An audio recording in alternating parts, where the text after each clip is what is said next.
Assalamualaikum warahmatullahi wabarakatuh. Salam sejahtera bagi kita semua.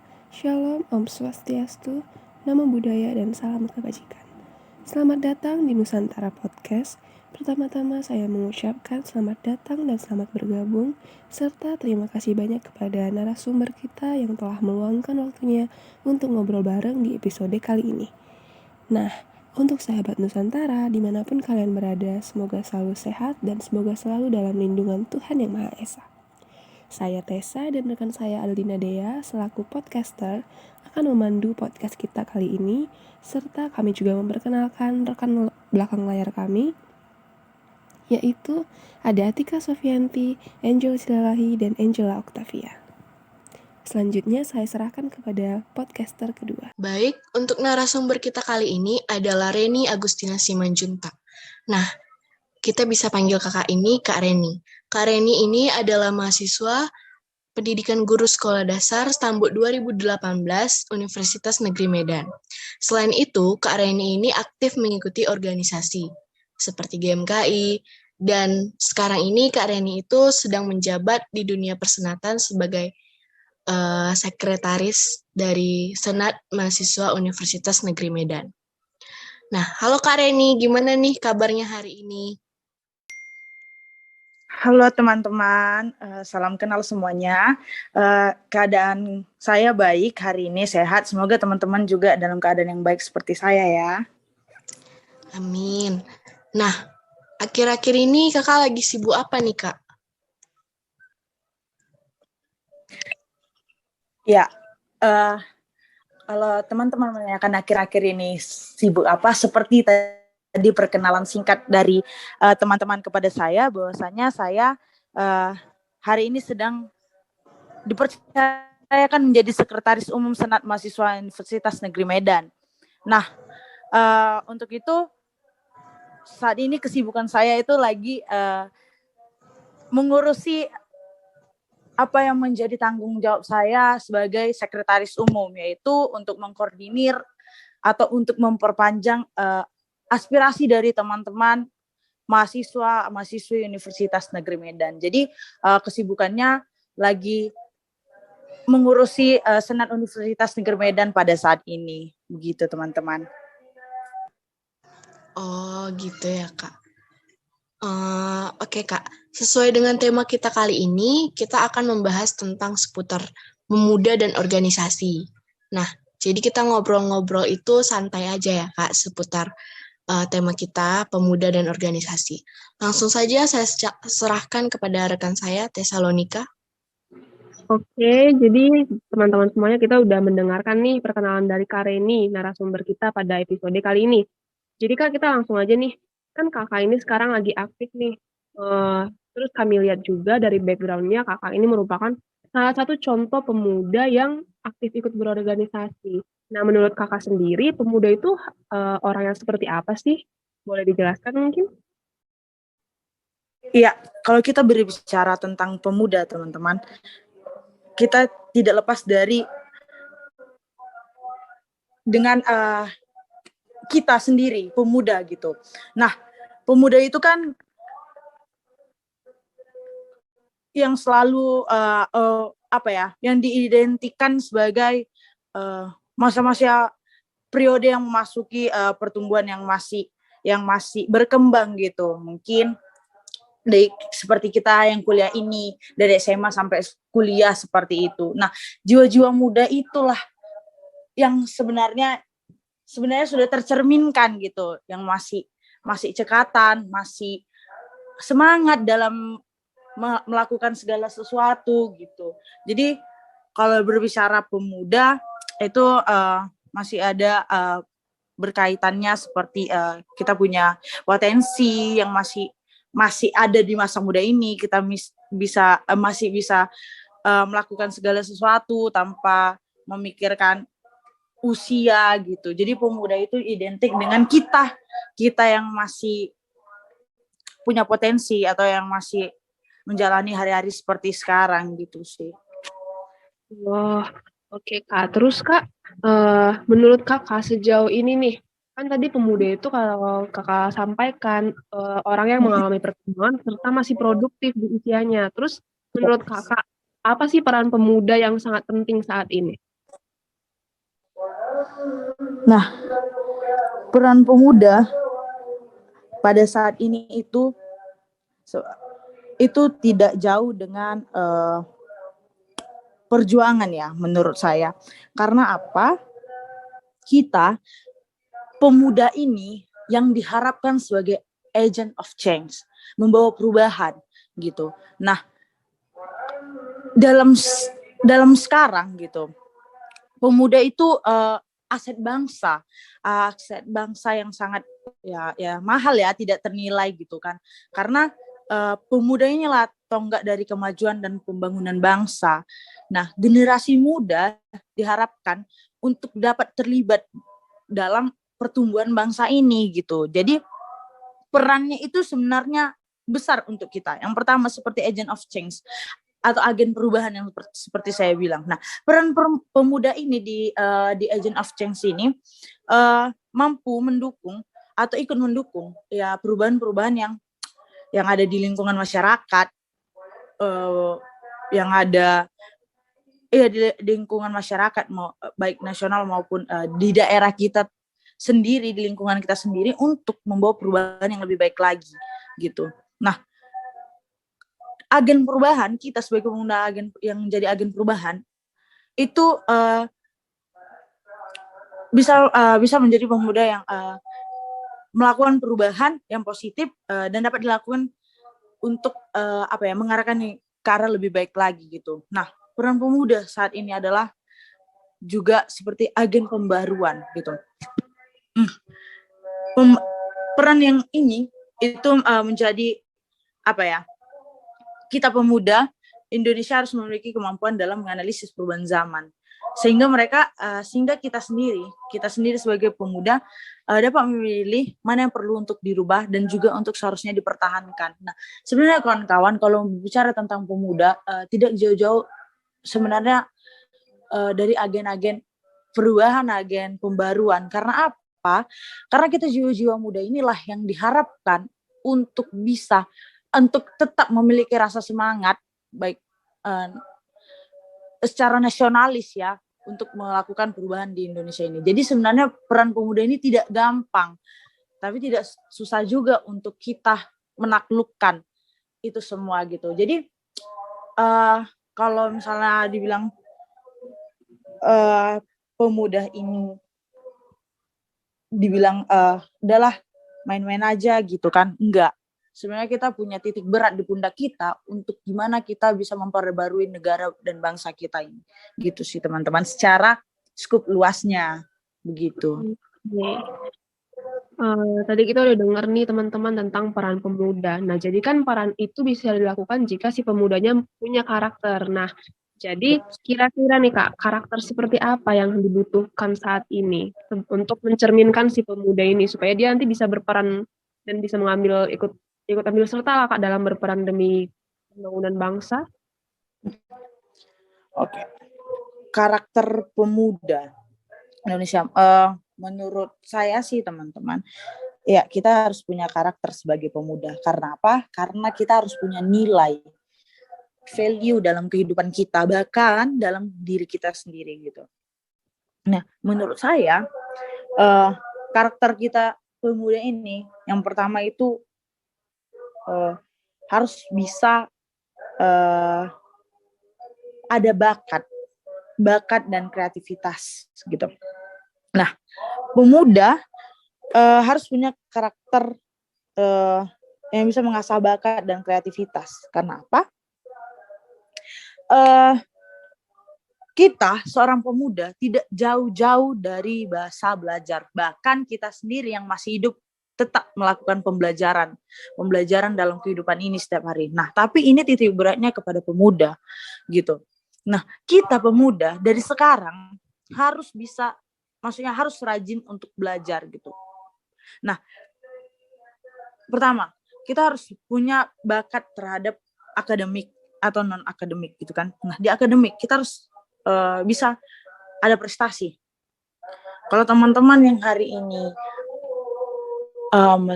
punya punya kemampuan di bidang akademik, asalah itu gitu, agar bisa menjadi satu prestasi kepada teman-teman, dan itu bisa membanggakan teman-teman, dan itu bisa menjadi value bahwasanya pemuda itu ada prestasi bidang akademik. Nah, non akademik, kreativitas. Nah, kalau teman-teman hari ini misalnya punya kemampuan nih dalam mengembangkan satu potensinya atau passionnya gitu kan, coba kembangkan itu bisa menjadi tolak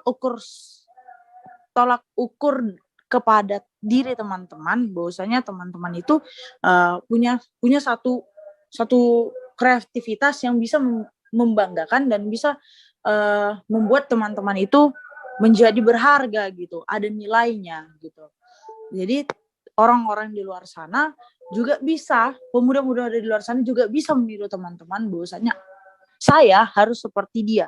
Kalau dia bisa, saya juga harus bisa gitu. Nah, yang kedua itu punya karakter, menurut saya kita punya karakter yang berani. Nah, utamakan aksi daripada beradu opini. Opini itu bisa, cuman kalau kita tidak melanjutkannya untuk tetap eksekusi, sama saja bohong. Karena pemuda tidak diharapkan sebagai cuman cuap-cuap, tapi bagaimana dia melakukan hal-hal seperti tadi agent of change dan segala macamnya gitu kan. Nah, pemuda diharapkan untuk bisa mengutamakan aksi itu gitu. Gimana dia bisa beraksi untuk melakukan perubahan itu. Nah, aksinya ini tentunya lebih berharga gitu daripada cuman opini yang tidak berujung. Nah, karakter inilah yang diperlukan. Karena apa? Sebagai pemuda, kita milenial ini dituntut harus siap untuk sesuatu yang serba cepat. Nah, teman-teman diperhadapkan dengan pilihan, pasti kehidupan ini ada pilihan. Nah, kita sebagai pemuda juga pasti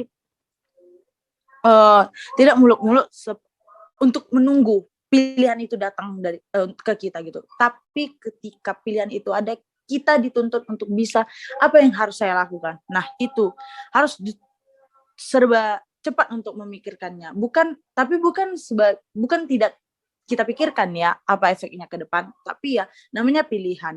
Ada efek negatif dan positif, bahkan ada untuk keuntungan bahkan kerugian bagi kita gitu. Nah, tapi itulah yang bisa membuat kita melatih ini kita gimana kita sebagai pemuda yang pemberani. Nah, itulah. Jadi tidak hanya pandai merangkai lewat kata, lewat opini, tapi bisa melakukan aksi nyatanya demi kemajuan bangsa kita. Nah, selanjutnya yang terakhir sih menurut saya, kita pemuda ini enggak terakhir sih, bisa berjiwa sosial tinggi. Nah, pemuda sih sebenarnya diharapkan punya berjiwa sosial tinggi, karena ya dari hal-hal kecil kita coba untuk melakukannya itu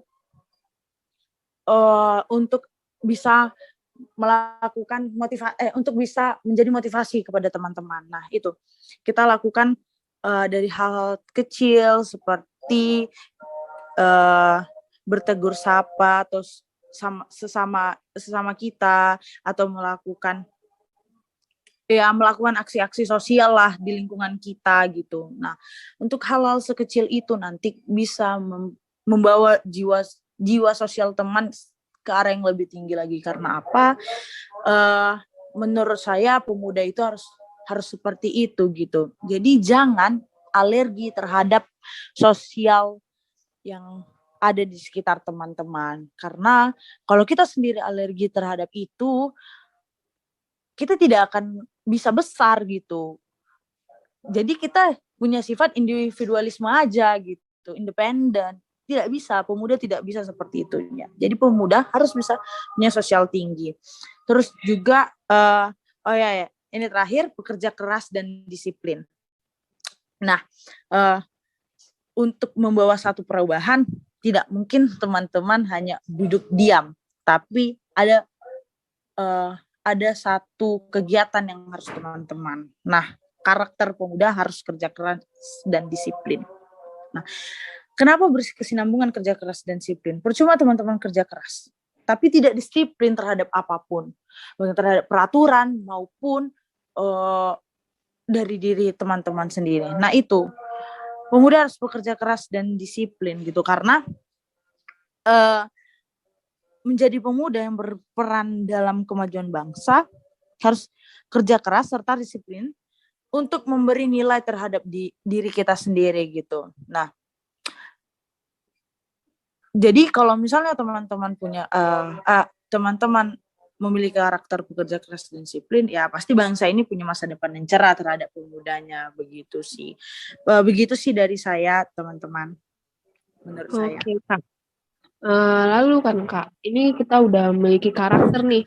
Tapi Ya. bagaimana tanggapan Kakak jika misalnya si pemuda ini nggak semua karakter itu dimilikinya. Mungkin kita bisa bilang dia ada bakat, dia berani, dia juga kerja keras dan disiplin, tapi dia antisosial. Bagaimana sih tanggapan Kakak jika misalnya salah satu karakter itu tidak dimiliki oleh pemuda? Apakah dia masih bisa mengembangkan potensi dirinya itu, ataukah dia dianggap sebagai pemuda yang otoriter kah, atau bagaimana Kak? Oke. Jika pemuda itu tidak memiliki salah satu karakter tersebut, ya, teman-teman kan misalnya tidak memiliki salah satu karakter itu, ya teman-teman kan mau nih punya rasa cinta terhadap negara dan bangsa. Nah, itulah yang dituntut untuk teman-teman keluar dari zona nyaman tersebut. Kalau teman-teman hari ini hanya ya tidak mau bersosial, tidak mau untuk punya jiwa kerja keras, tidak ada jiwa disiplin, tidak ada bakat atau tidak ada aksinya. Teman-teman jangan berharap kalau teman-teman bisa melakukan perubahan di negara kita ini gitu. Nah, ayo keluar dari zona nyamannya. Kalau teman-teman hari ini punya rasa kayak aku nih sebenarnya punya kemampuan itu, tapi aku takut. Coba cari satu wadah yang untuk mengasah kemampuan teman-teman tersebut. Nah, kalau misalnya teman-teman sudah dapat wadah yang pas untuk teman-teman bisa mengeksplor diri teman-teman, dari situlah mungkin akan terbentuk karakter dan jiwa yang memang selama ini teman-teman cari gitu. Wah, ini ternyata wadah ini yang ternyata yang pas untuk saya gitu. Jadi disitulah teman-teman punya dan disitulah teman-teman punya satu kemampuan yang teman-teman selama ini cari gitu. Nah, kalau misalnya teman-teman memikirkan hal itu, tapi kalau hari ini kalau teman-teman bilang, kayaknya aku nggak mampu, kayaknya nggak bisa, nggak lah, aku di kamar aja gitu kan, nggak. Jadi jangan berharap lebih, nggak di situ. Pemuda itu tidak diharapkan seperti itu. Terlalu simple, terlalu merasa dirinya tidak mampu, itu tidak baik, teman-teman. Kita ini sebenarnya punya keunggulan dan bakat masing-masing. Nah, gimana caranya kita untuk menunjukkan itu, berproses, di mana cari wadah yang pas. Menurut saya seperti itu sih, teman-teman. Oke, wah ternyata Kak, kalau misalnya saya tangkap dari omongan kita barusan ini, saya ini masih termasuk pemuda yang goyang. Soalnya saya masih sering mikir kayak, wah aku nggak bisa ini, nggak usah lah, nggak usah ikut ini, minder, aku nggak, kayak mana ya, takut untuk misalnya ketemu orang banyak itu masih takut. Ternyata masih jadi pemuda yang goyang, belum bisa agent of change yang bener-bener mau berubah nih, mau keluar dari zona nyamannya. Iya, itu sih maksudnya gimana. Tapi kita kan juga punya ini kan, Dek, punya satu wadah. Mungkin disitulah harus kita cari gitu, diri kita yang sebenarnya gitu, di mana kita punya bakat, disitulah kita kembangkan apa yang jadi kemampuan kita.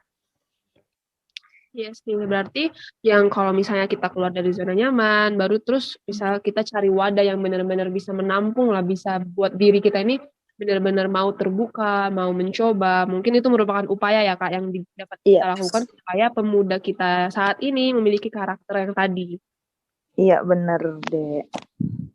Oke Kak, terus kita nih ini sesi pertama. Nah jadi thank you Kak buat semua materi di sesi pertama ini. Terus yang berdasarkan sesi pertama tadi, berarti saya nih sebagai podcaster bisa menyimpulkan bahwasanya orang muda, pemuda itu adalah sosok yang masih mengalami perkembangan. Sekarang zaman milenial, kita disuruh untuk serba cepat, serba satset, satset, pokoknya deh. Terus, Hmm. eh, nah peran kita inilah yang diperlukan untuk bangsa, untuk bela negara.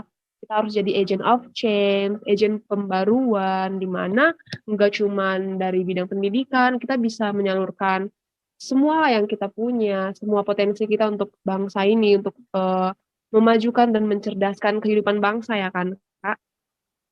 Terus, Iya benar. nah tadi juga karakter-karakternya yang jadi pemuda itu harus berani, nggak boleh antisosial. Ini nih, nggak boleh antisosial, penting. Terus Ya, nggak kita harus kerja keras serta disiplin. Itu sih nomor satu, disiplin ini aku note banget, harus emang benar-benar disiplin, harus mau keluar dari zona nyaman juga supaya bisa terjadi, supaya kita bisa benar-benar menjadi agent of change. iya. Eh, Semoga sih nanti teman-teman yang mendengarkan podcast kita ini benar-benar mau mirror lah, mau berkaca bahwa saya ya kita masih goyang ini jadi pemuda, belum mantap, ini harus benar-benar dimantapkan lagi supaya benar agent of change itu bisa kita tetap terapkan dalam diri kita. Oke Kak, kita masuk ke sesi kedua nih. Nah, rekan saya Dea yang akan sharing-sharing lah dengan Kakak Reni. Kepada Dea kami serahkan. Oke, baik. Sebelumnya terima kasih untuk kesempatan dan waktunya. Kita masuk ke dalam Q&A sesi kedua. Terima kasih juga kepada podcaster pertama telah memberikan alihnya kepada saya. Nah, langsung saja kita mulai ya, Kak. Oke. Di sini saya punya beberapa pertanyaan untuk Kak Reni. Yang pertama itu, kita tahu Kakak itu siapa dan bagaimana Kakak itu berorganisasi. Nah, kita tahu juga Kakak itu aktif dalam beberapa organisasi. Kalau boleh tahu nih Kak, organisasi yang Kakak ikuti apa dan seperti apa? Iya, baik. Terima kasih. Kalau teman-teman menanyakan saya hari ini organisasi apa dan seperti apa, hari ini saya itu dan sampai tahap ini saya itu mengikuti organisasi Gerakan Mahasiswa Kristen Indonesia atau yang disebut GMKI gitu. Nah, berjalan seperti apa sih GMKI gitu? Itu ada organisasi kekristenan teman-teman, kemahasiswaan dan kekristenan gitu. Jadi organisasi itu saya temukan di semester 3. Yang saya masuk di sana sampai pada saat ini teman-teman mengenal saya ya karena itu gitu teman-teman. Jadi organisasi saya itu GMKI. Seperti itu. Oke, baik Kak. Nah, sekarang Kakak udah semester akhir nih. Tadi Kakak bilang Kakak ketemu dan ikut di organisasi itu mulai dari semester 3. Berarti kan itu udah lama ya. Lalu bagaimana Kakak bisa membagi waktu antara organisasi dan perkuliahan Kakak sampai di titik sekarang ini? Oke, baik. Terima kasih. Tapi tadi saya juga lupa menyampaikan bahwasanya saya juga ikut organisasi kemahasiswaan ya, seperti senat mahasiswa universitas, khususnya di universitas gitu. Nah, saya mengikuti itu, sekarang dipercayakan sebagai sekretaris umum untuk manajemen waktunya. Gimana ya teman-teman, sebenarnya itu kembali ke diri kita. Kita harus bisa nih melihat mana skup yang urgent. Dari kegiatan-kegiatan itu mana yang urgent gitu. Nah, kalau dibenturkan saya dengan perkuliahan dan organisasi, saya lihat perkuliahan saya perkuliahan saya dan organisasi saya penting gitu. Tapi saya lihat gitu. Nah, pada perbenturan itu saya lihat di organisasi apa yang dilakukan. Wah, ternyata bisa menyusul atau bisa ikut bergabung lain waktu gitu. Saya utamakan kuliah saya.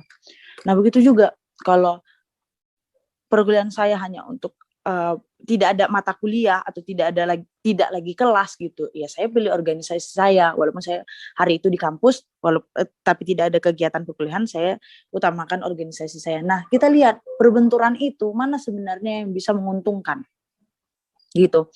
Kalau memang misalnya terbentur dua-dua, kita harus ingat lagi motivasi kita ini apa gitu.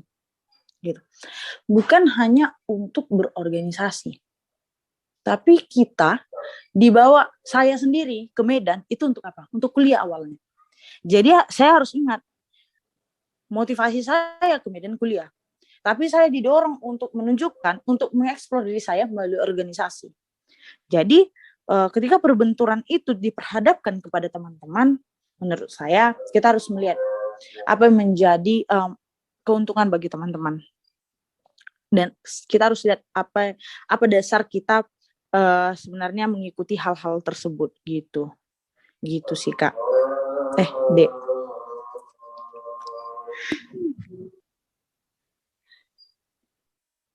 Oke, baik. Berarti kita harus melihat dari dua sisi ya Kak, antara perkuliahan dan organisasi, efeknya seperti apa, dan kembali lagi motivasi kita itu apa dalam mengikuti dua ini, organisasi dan perkuliahan. Ya, benar. Oke. Nah, menurut Kakak seberapa penting sih organisasi itu untuk para pemuda? Ya.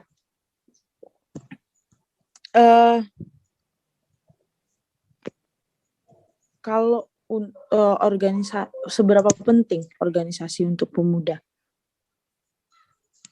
Menurut saya, pengalaman saya pribadi, itu penting. Nah, semoga ini bisa menjadi motivasi kepada teman-teman yang lainnya. Saya seorang pemuda, seorang mahasiswi di salah satu universitas, ternyata belum cukup untuk saya mengetahui hanya lingkup materi, teori. Ternyata saya belum cukup hanya melakukan kuliah, lalu pulang ke kos. Belum cukup ternyata. Harus ada yang, saya berpikir harus ada itu yang membuat saya bergerak dalam artian secara untuk mengembangkan pikiran saya yang hanya mengetahui tentang perkuliahan saja gitu. Tidak. Saya rasa saya perlu ini. Jiwa saya sebagai pemuda, kalau hanya untuk melakukan perkuliahan terus pulang, itu bukan pemuda yang diharapkan gitu ya kan. Tapi gimana saya bisa mengasah potensi saya nih. Nah, itu kemarin yang membuat saya mencari organisasi. Ternyata setelah saya dapat organisasi yang pas gitu kan, antara organisasi saya yang di eksternal maupun sekarang yang lagi saya jabat di internal, ternyata ini yang saya cari gitu. Saya bukan cuman untuk datang sini berkuliah, tapi saya juga dituntut untuk gimana kamu bermanfaat untuk lingkungan dan sekitarmu gitu loh. Nah, itu yang menurut saya pas nih gitu, saya dapat nih gitu. Jadi disitulah, di organisasi inilah saya berubah dalam artian segi pemikiran, segi tindakan, perilaku, itu saya berubah. Karena apa? bukan skup yang kamu pikirkan sesimpel perkuliahan lagi, enggak. Tapi hal-hal yang sudah besar, gimana kamu memecahkan sesuatu yang ada di pikiranmu, bisa kamu pecahkan, dapat solusi, dan kamu bisa melampauinya. Nah, itu dirimu itu keluar dari zona nyaman yang kamu pikirkan, aku tidak bisa kemarin. Enggak, ternyata aku bisa. Dan aku sudah pas mendapatkan wadah ini, dan inilah aku. Nah, gitu. Jadi menurut saya, penting sekali untuk bisa berorganisasi. Lebih dari teori, teman-teman, eksekusi di organisasi tersebut. Gitu sih. Oke, baik. Terima kasih, Kak. Untuk pertanyaan selanjutnya, di sini kira-kira apa sih, Kak, tips dan trik untuk kita pemuda dalam memilih organisasi? Iya, kalau ditanya tips and trick untuk kita bisa berorganisasi ya, sebenarnya pun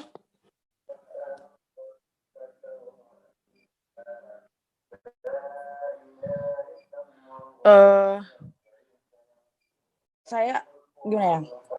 Kita lihat dulu untuk apa background organisasi tersebut gitu. Nah, background organisasi kita yang akan kita lakukan itu apa? Bagaimana gitu kan? Kita lihat gimana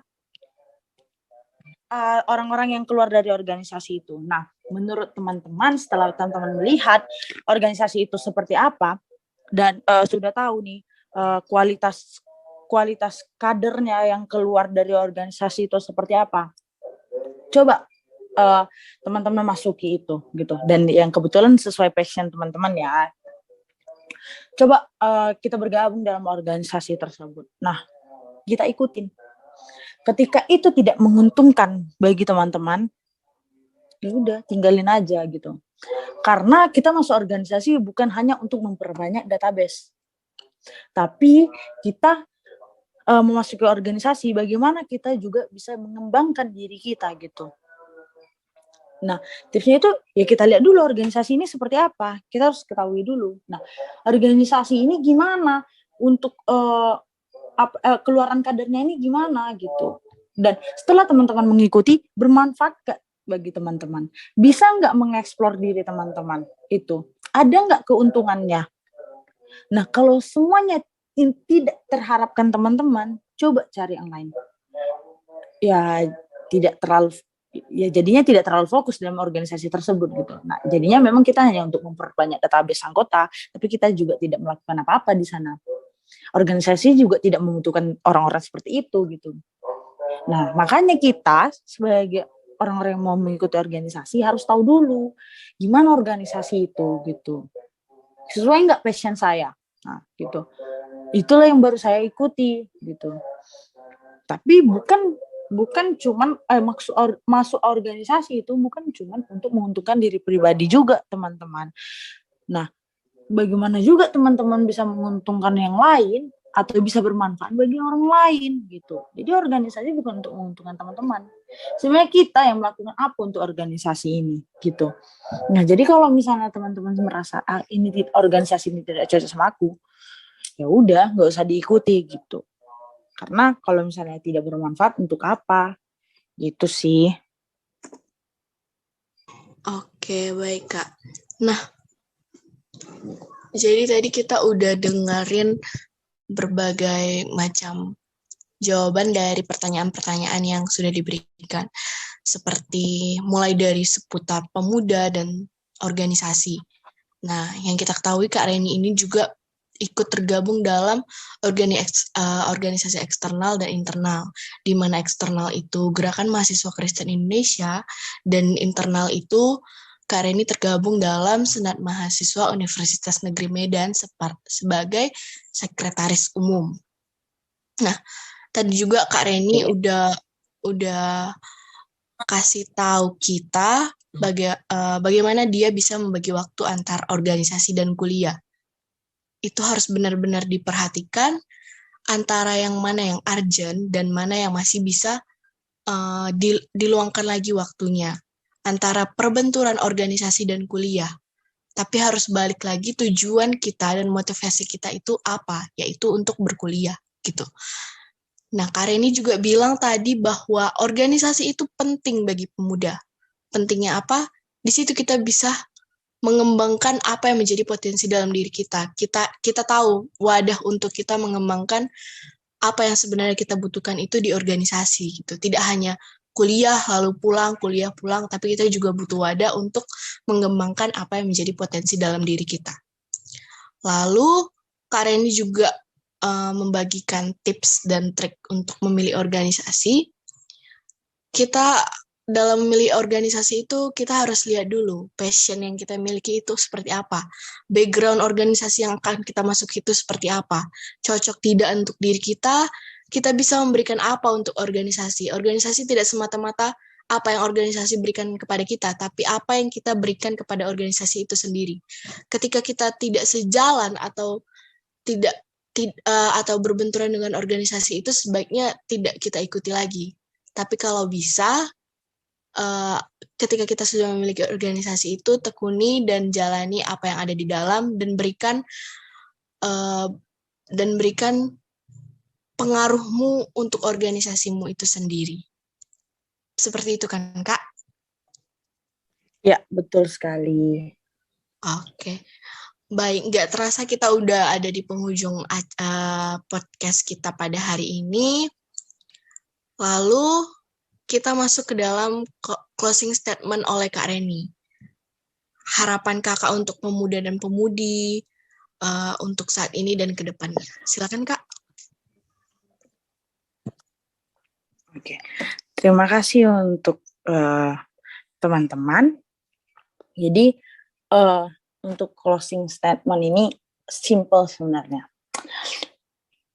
Pemuda dan organisasi. Nah, pemuda kita sendiri, seperti yang saya jelaskan tadi, itu harus mempunyai pengaruh perubahan, pengaruh pengembangan, dan segala macamnya. Jadi, kita pemuda ini harus punya karakter-karakter yang sudah kita dengarkan tadi. Nah, apa itu? Kita harus bisa mengembangkan itu, harus tanamkan di jiwa kita masing-masing. Kita pemuda yang sebenarnya punya value, punya nilai yang tinggi gitu. Kita pemuda ini juga harus punya rasa empati dan simpati terhadap bangsa negara gitu. Di skup kecil lingkungan, di skup besar bangsa negara kita. Nah, pemuda inilah yang diharapkan untuk bisa melakukan hal-hal seperti itu. Nah, perannya untuk organisasi. Organisasi ini juga bisa untuk mengembangkan bakat yang kita punya. Untuk bisa mengembangkan diri kita, kreativitas kita, apapun itu. Nah, organisasi yang tepat akan memberikan satu nilai dan akan menjawab keresahan teman-teman hari ini. Nah, jadi korelasinya pemuda dan organisasi, ketika teman-teman pemuda punya organisasi dan itu dapat mengembangkan, yakin jalan teman-teman pasti baik gitu. Karena apa? Mungkin organisasi bisa mengembangkan yang ada dalam diri teman-teman. Organisasi juga bisa membentuk karakter teman-teman. Organisasi juga bisa untuk menaikkan teman-teman dalam artian ke hal-hal yang lebih baik gitu. Nah, jadi kita punya kader di organisasi yang ternyata punya nilai yang tinggi gitu. Nah, itu jiwa pemuda dan organisasi harus bersatu gitu. Kalau organisasi ini kan dibentuk untuk menjadi wadah untuk teman-teman bisa lebih besar gitu. Organisasi ini dibentuk untuk bisa membuat teman-teman lebih percaya diri gitu. Nah, jadi pemuda yang merasa masih perlu diasah lagi jiwa kepemudaannya, coba tekuni organisasi yang teman-teman minati gitu. mungkin itu bisa menjadi salah satu jalan untuk teman-teman bisa lebih besar, untuk teman-teman bisa lebih mengeksplor diri teman-teman, untuk teman-teman bisa mendapat keuntungan dan menguntungkan. Nah itu, uh, tapi teman-teman perlu juga bukan untuk kita senang-senang aja di organisasi. Nah itu seperti tadi, selain bentuk karakter dan mental kita harus juga memberi sumbangsi bahwasanya kita kader organisasi ini mempunyai nilai yang tinggi. Cerminkan itu di luar agar teman-teman juga termotivasi untuk mengikuti apa yang teman-teman dapatkan hari ini. Gitu saja mungkin dari saya, Dek, untuk kali ini. Baik, terima kasih Kak. Terima kasih atas waktu dan kesempatannya. Saya serahkan kepada podcaster pertama yaitu Tesalonika. Nah, oke. Setelah kita melewati 2 sesi tentang pemuda dan tentang organisasi, kita udah dapet nih banyak banget ilmu, di mana kita sebagai pemuda bisa menjadikan podcast ini sebagai motivasi kita untuk mau bersama-sama menjadi pemuda yang aktif, menjadi pemuda yang mau mencoba hal-hal baru seperti join ke organisasi, menjadi pemuda yang aktif dan bukan pasif. Baiklah, kita sudah sampai di penghujung acara. Terima kasih semuanya. Thank you Kak Reni. It's such an honor kita bisa ngobrol bareng-bareng di episode kali ini. Semoga ilmu yang di-share pun bisa menjadi motivasi untuk kami pemuda-pemudi supaya menjadi pemuda yang lebih aktif, menjadi agent of change nantinya di masa depan. Nah, buat teman-teman dimanapun kalian mau mendengarkan podcast ini, kami berharap kita bisa sama-sama mengambil nilai-nilai positif yang bisa di-share dari podcast ini. Semoga semuanya selalu dalam lindungan Tuhan Yang Maha Esa, sehat selalu. Saya Tessa, mewakili rekan-rekan podcaster lainnya, mengucapkan terima kasih banyak dan sampai berjumpa di episode yang berikutnya. Bye!